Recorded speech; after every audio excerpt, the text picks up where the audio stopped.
Vamos ler a partir do 10. Estava assim, versículo 10. Estava no mundo, e o mundo foi feito por ele, e o mundo não o conheceu. Ele veio para os que era seu, e os seus não o receberam. Olha o versículo 12, o que é que diz? Mas a todos, aos que receberam, aos que creram em seu nome, deu-lhes o direito de se tornarem filhos de Deus. Então há um caminho que o Senhor está querendo nos mostrar em cima desse texto. A primeira coisa que você precisa fazer é receber a Jesus. A todos aqueles que receberam, sabe? A todos aqueles que abriram o seu coração para Deus. A todos aqueles que disseram sim ao chamado de Jesus, que disseram sim ao propósito de Jesus. Se a Bíblia está dizendo que a todos aqueles que receberam, é porque tem algumas pessoas que não receberam. Algumas pessoas que disseram não para Deus, que disseram não para o chamado de Deus. Eu não sei se você lembra como foi o seu chamado, como Deus chamou você, mas eu lembro como foi o meu chamado. Eu estava no canto da igreja, perto do batistério da igreja, quando o Senhor começou a ministrar o meu coração, ministrar a minha vida de uma forma muito poderosa. Eu nem tinha ouvido a pregação do pastor naquela noite, eu não conhecia, sabe, a igreja direito ali assim. Eu estava dando muito problema em casa. Minha mãe falou que se eu fosse 3 domingos para a igreja, ela ia me dar uma calça jeans da Leve nova. E aí eu falei, é bom esse negócio. Eu fui o primeiro domingo, fui o segundo, mas aí eu já estava me sentindo crente. Eu falei, não vou mais não. E aí fiquei um mês sem ir. Eu fui o 3º domingo para garantir minha calça. Então eu costumo dizer que Jesus me salvou pelo sacrifício da cruz, mas por uma calça jeans da Leves nova também. Ele fez esse milagre na minha vida. Mas olha como é incrível e poderoso isso, irmão. O Senhor, Ele estava sentado, e o Senhor começou a ministrar o meu coração. Ele começou a falar o meu coração, e Deus começou, o Espírito Santo começou a falar conosco. Quantos creem no Espírito Santo, amém? E a gente não sabe a hora que Ele vai chamar a gente, né? Ele não sabe o momento que Ele vai falar conosco. Ele não sabe a hora que Ele vai bater na minha porta, na nossa porta. Minha mãe costuma dizer que eu já nasci abençoado, porque quando minha mãe, ela foi me ter, quando ela descobriu que ela estava grávida, quando minha mãe descobriu que ela estava grávida, ela tinha uma cirurgia marcada para tirar o seio, porque ela estava com um nódulo no seio, e ela precisava tirar o seio. E no dia que ela foi ao médico para tirar o seio, o médico falou, não posso fazer a sua cirurgia porque a senhora está grávida, né? E a gente não vai poder fazer essa cirurgia agora. A gente vai esperar o bebê nascer. E ela passou toda a gravidez ali, na consciência, na mente dela, que ela estava com nódulo no seio, que ela estava com nódulo no seio, que ela estava com nódulo, né, com câncer, e ela precisava tirar o seio, né? Ela conta essa história, né, Frank? Um dia desse ela botou no grupo da igreja. E no dia que ela foi e que o bebê nasceu, eu nasci. Quando eu nasci, o médico foi fazer alguns exames com ela e descobriu que o nódulo tinha sumido, que não existia mais nódulo nenhum. E ela olhou para minha mãe e falou assim, a senhora pode amamentar, a senhora pode fazer tudo porque o nódulo sumiu. Então ela costuma dizer que eu já nasci abençoado. Fala assim, ó, você parece que foi escolhido por Deus desde quando você nasceu. Mas eu entendo que Deus nos chama. Deus, Ele tem um chamado para a nossa vida, e nós precisamos responder ao chamado de Deus. Nós precisamos dizer, sabe, eu quero receber esse chamado, sabe, eu quero receber esse chamado, sabe. A Júnior está ali no fundo, e eu posso dizer, Júnior, vem aqui Júnior, corre Júnior, vem rápido Júnior, e Júnior pode vir e responder o chamado. Mas Júnior também pode dizer, eu não vou não. Sabe qual é o nome disso? Livre-arbítrio. Você tem a liberdade de escolha na sua vida. Jesus, Ele não veio impor para você a salvação. Jesus, Ele veio propor para você a salvação. Ele veio dizer para você, eu quero que você seja o meu filho, mas o filho só é todo aquele que receber a Ele. Receber a Ele. Amém, obrigado, filho. Todos aqueles que receberam, aos que creram no seu nome, aqueles que creram no nome de Jesus. E essa palavra crer, ela é muito mais do que acreditar. Ela implica em viver. Jesus, ele é o caminho, a verdade e a vida. E ninguém vai até o Pai se não for por ele. Olha o que Jesus ele fala: eu sou o caminho, a verdade e a vida. E ninguém vai até o Pai se não for por mim. Por quê? Porque ele é o caminho de nos transformar em filhos de Deus. Então nós só conseguimos chegar ao Pai através de Jesus, quando nós cremos no nome dele, quando nós vivemos para ele. Querido, Deus ele não quer melhorar a sua vida, Deus ele quer mudar a sua vida. A proposta de Deus nunca foi um melhoramento. A proposta de Deus sempre foi um novo nascimento, que você nasça novamente, que você nasça da água e do Espírito. Esse é o propósito de Jesus, quando ele diz aqui nessa palavra. Por quê? Por que você tem que nascer de novo? Por que você tem que nascer de novo? Porque você precisa de um novo pai. Porque você precisa reconhecer uma paternidade que Deus tem na sua vida.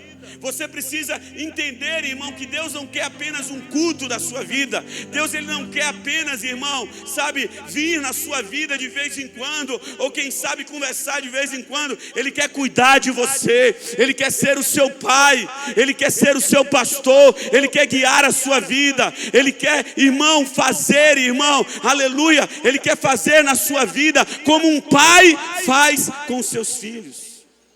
A palavra de Deus, ela diz para mim, para você, irmão. O Senhor, ele diz para a gente, irmão. Jesus, ele diz assim: se vocês sendo maus, olha o que Jesus, ele disse: se o vosso pai vos pedir,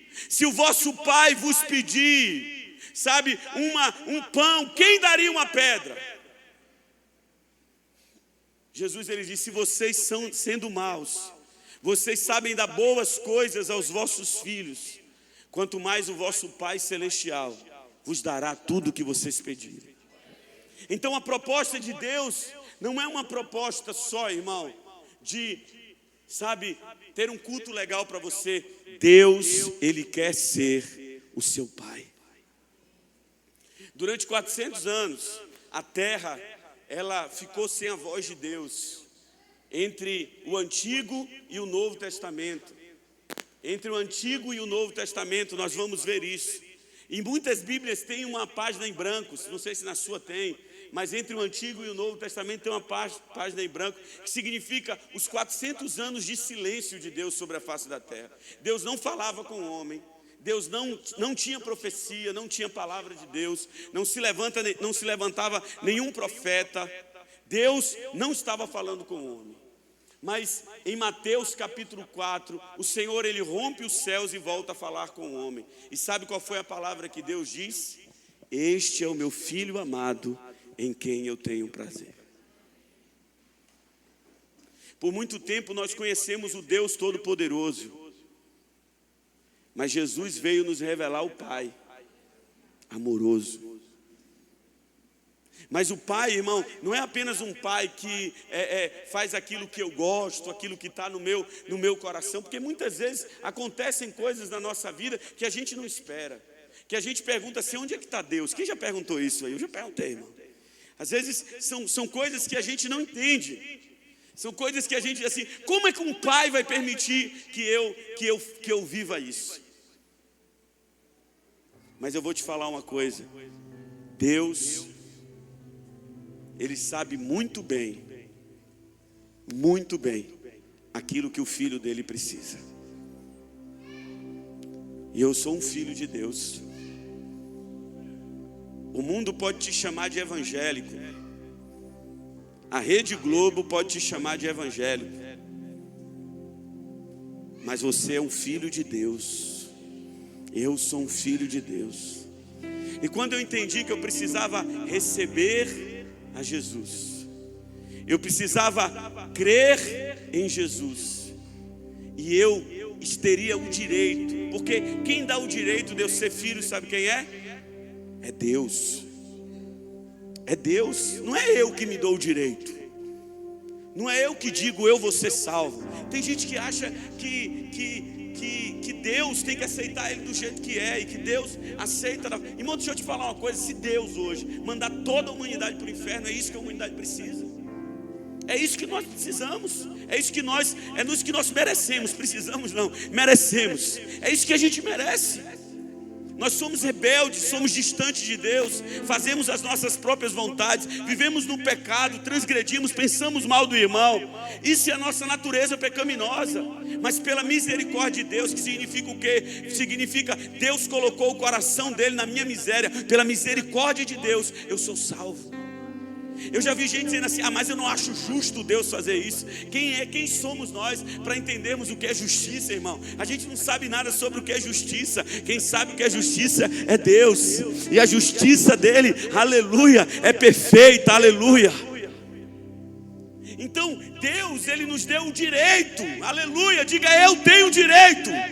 Eu tenho direito agora de me tornar. Eu me torno. Não é que eu sou, eu me torno um filho de Deus. Um filho de Deus. A religião, ela pode moldar você. A religião, ela pode salvar o seu casamento. A religião, ela pode, te doutrinar a sua mente para você viver de uma forma correta. A religião pode fazer você ser uma pessoa honesta. A religião pode fazer tudo. Mas o único que pode fazer você se tornar um filho de Deus é o Pai. É o único. É o único. Muitas vezes nós não entendemos os processos da nossa vida. Não entendemos o que Deus... Você vai dizer: pastor, mas eu sou filho de Deus, eu tenho sofrido tanto. Eu sou filho de Deus, mas eu tenho passado por tantas provações da minha vida. Como, pastor, isso pode acontecer na minha vida? Mas se eu sou filho de Deus, quem é filho sabe, irmão, que ele pode passar por provações. E cada um passa a provação que o pai entende que ele deve passar. Binha tem um filho menorzinho, tem Helena, todos menorzinhos, e está com outro ou outra, não sabe ainda, homem, outro na barriga, pronto, vai vir já de 3, e aí ela está assim, um bebê, um quase bebê e uma quase adolescente.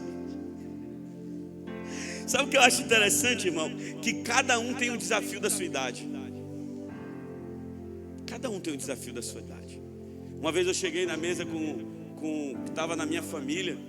Acho que foi Larissa que falou isso para mim uma vez. E a gente estava no meio da casa da minha mãe, assim, sentado. E eu falei assim: essas meninas não tem boleto para pagar, é tudo criança, tudo pequena. Aí falou assim: o senhor tem os problemas da sua idade e eu tenho os problemas da minha idade. E é verdade. A criança também tem os problemas dela. Será que eu vou perder meu brinquedo? A preocupação dela: meu brinquedo vai sumir. E se eu perder esse brinquedo, e agora? Cada um tem os problemas da sua idade. Mas todos nós passamos por problema. Mas eu estou aqui para dizer para você que você tem um pai que cuida de você.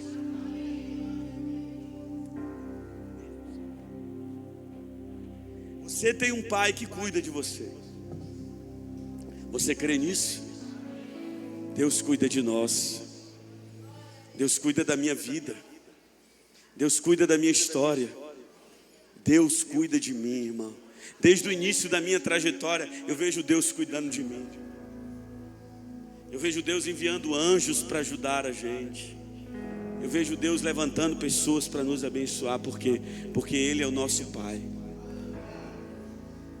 E sabe o que é que eu queria nessa noite? Que você sentisse a paternidade de Deus na sua vida. Porque nós temos vivido um tempo onde nós temos dado valor às raízes da orfandade. Porque nós somos órfãos. Mas nós não somos órfãos, nós temos um pai. E você está falando com um jovem que teve um pai ausente. Meu pai saiu de casa, eu tinha 11 anos de idade. No dia que eu me converti na frente da igreja, a primeira coisa que Deus me falou foi assim: eu sou o seu pai. Eu chorei, nunca tinha chorado. Eu falei: o que eu estou chorando? Mas é Deus dizendo para mim assim: ó, eu sou o seu pai. Eu sou o seu pai, eu sou o seu pai. Eu sou o seu pai. Eu não sabia, irmão, o que ia acontecer na minha vida, mas quando eu saí da porta da igreja, eu descobri que eu não estava sozinho. Eu falei assim, eu não estou mais sozinho na minha caminhada. Eu tenho um pai. Você pode não entender o que está acontecendo na sua vida, mas você precisa confiar em Deus, amém? Eu queria que você fechasse seus olhos aí agora onde você está, em nome de Jesus.